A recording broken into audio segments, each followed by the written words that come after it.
В государственной резиденции Ала-Арча сегодня ждут выступления Сооронбая Жээнбекова. Сегодня здесь пройдет заседание Жогорку Кенеша. Чтобы принять отставку президента, должен собраться кворум. Нам подсказывают, что депутаты уже находятся в зале.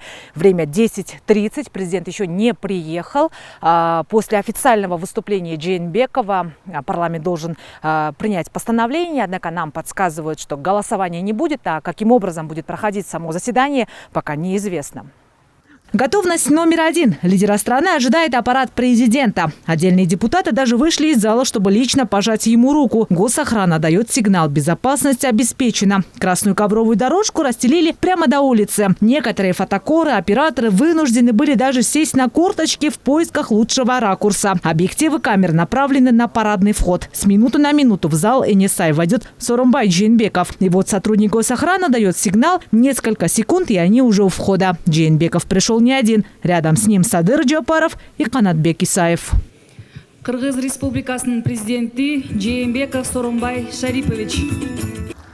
Провожали его до президиума стоя и аплодируя. Пока модератор открывал внеочередное заседание парламента, президент успел несколько раз застегнуть пуговицу на пиджаке и поправиться. По выражению лица было видно: Сооронбай Жээнбеков явно волнуется или попросту не в духе. Возможно, он и представить себе не мог, что спустя 3 года будет вынужден покинуть свой пост. На повестке дня вопрос о снятии режима ЧП. Время зря терять не стали. Единогласно отменили комендатуру, ведь впереди выступление президента.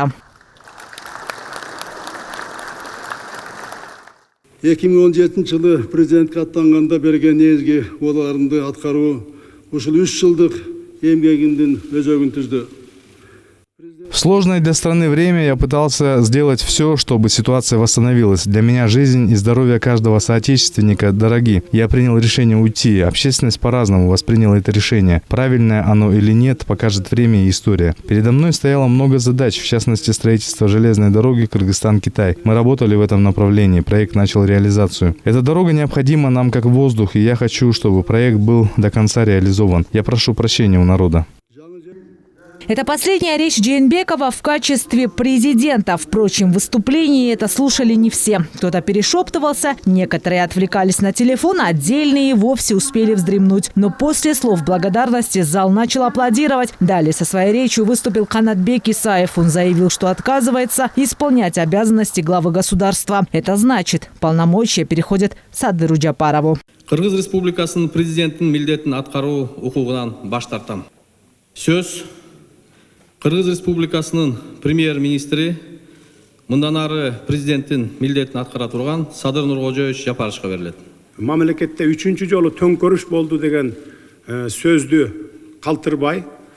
Если бы мы не пытались стабилизировать ситуацию 5-6 октября, то здесь бы не сидели. К счастью, не было мародерства и захватов частной собственности, не было революции. Власть поменялась мирным, законным путем. Об отставке главы государства стало известно еще вчера. Вопрос решили в кулуарах власти. Сегодня в зале Энисай состоялась уже официальная церемония мирной передачи полномочий в присутствии депутатов и многочисленных журналистов. Все по протоколу.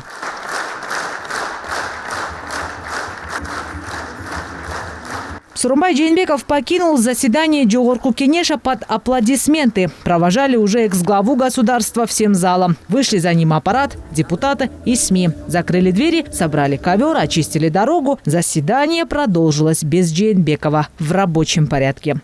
Элиза Балбакова, Калыс Сакибаев, Нью ТВ.